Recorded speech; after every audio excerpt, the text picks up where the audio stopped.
prescriptions, and they didn't do the right thing, and we're going to show that in the second phase.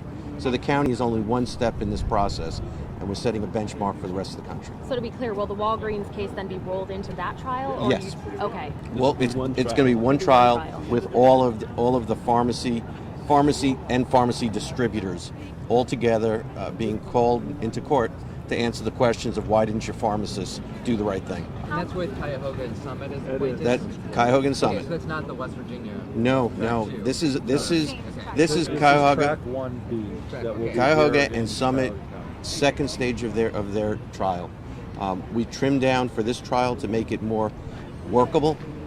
We realized the pharmacies should stand alone, and that's why Walgreens is now being severed out. And there are also some manufacturers who are going to have to answer in the B case as well. So there's a lot to be seen. Just wait. How much did the counties ask for in that pharmacy trial? It's hard to say, but we think we made the first good step, and we've set a pretty good benchmark. And I can't imagine us asking for less if they're going to wait that long to pay. And can you talk again just about the sort of guideline that's being set for the thousands of other communities around the country? Well, the key guideline is we need resources from the parties that caused this problem. They need to make it right, and that's the benchmark that this sets. So, as you've seen from our mitigation plan, it involves treatment, it involves caring for the kids that have been left behind, it involves criminal justice issues, it involves all kinds of things that we've had to deal with. That's the benchmark, and we couldn't settle for less than what this settlement was because of the needs out there. Do you believe the amount of money obtained in the settlement is adequate to do all of the things that are in both counties? No, it's definitely not adequate for all the things that need to be done to fix this problem, but it goes a long way. It gives us hope. This settlement gives us hope that we'll be able to make significant impact on the issues that we face. You said this money takes Well, one of the keys is the timing of the money, and what made this different than the national proposal was these two counties will get money now to address the problem now, because when people decide they need help, you need to get them help immediately, and this is going to give Summit and Cuyahoga County the opportunity to do just that. So it's When is 215 now? now. Yeah. 215 will be now, and then we went through the breakdown on the TEVA money previously. It'll be $5 million before the end of the year, $5 million first quarter next year, $5 million first quarter 2021, and $5 million second quarter 2021. Now keep in mind that's for two counties. When you say now, do you have a specific date? Yesterday, hopefully. It's cash, so we have to work through the details of the agreement, but the expectation is that it will be paid in the very near future. It is not a settlement that allows for payment over many years. That was the problem with the national settlement that was proposed.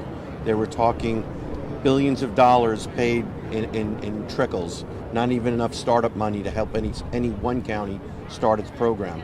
And that's why we couldn't recommend to the county that was a good deal for the county or anyone else, and we had to stand alone and say no to the national settlement.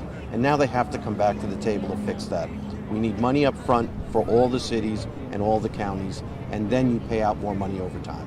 Under the national settlement, we would not this year have gotten we would have gotten less than $1 million under the national proposal, which was not enough to do anything This may be significant. a repeat question, but so how will you all decide who gets what from this as the take-ins? We will be working with the prosecutor's office, with the county council, and with a host of experts that we've been working with over the months and months of this issue.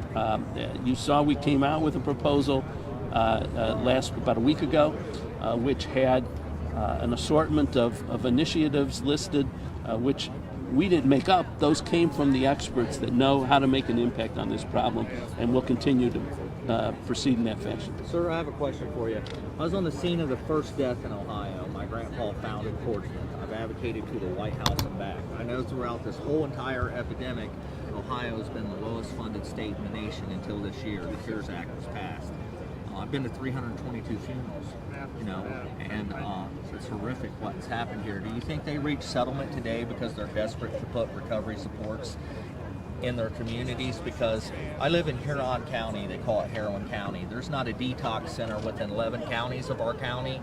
We have no homeless shelter. We have no recovery housing. We don't have no inpatient treatment center. And in 4 counties, there's not even a Project Dawn location for Narcan in Ohio. I reached out to Cardinal Health and asked them to donate some. They said maybe they would next year. I mean, we're losing too many people statistically. I mean, it's horrific. I mean, Big Pharma saturated America with 76 billion pain pills, and they chose my heritage and my hometown to settle this. Dr. Proctor, Dr. Lilly have been prosecuted. They've been put in prison. I mean, at what point is this not a civil matter? I say lying, cheating, and deceiving and killing Americans at 400,000, an alarming rate, higher than any U.S. war in history, should be a criminal offense. So I think a lot of that is what the global approach is at. If we can get a global settlement that allows us to address not just Cuyahoga and Summit County, but the country as a whole. But with the Sackler family trying to hide $3 billion in offshore accounts and nobody ever being able to get these people to the table, do you think it will ever happen? I mean, how many people have to die before they take ownership of what they do? I'm not saying that we have to bankrupt these companies to where they can't continue to have business, but we got 6 of the top 10 Fortune 500 companies in the world. I mean, they need to pay for these deaths.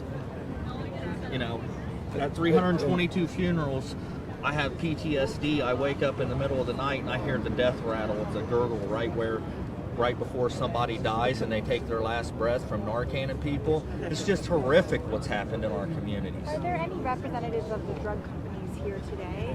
I believe that Are they over their council was Yeah. in. Obviously, the CEOs were all in with us on Friday, but today I believe all the council and everybody was prepared for trial. So you have some general counsel and representatives of the companies, but not the CEOs that I'm aware of.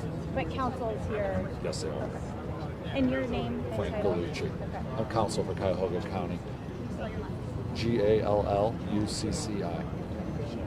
Gallucci.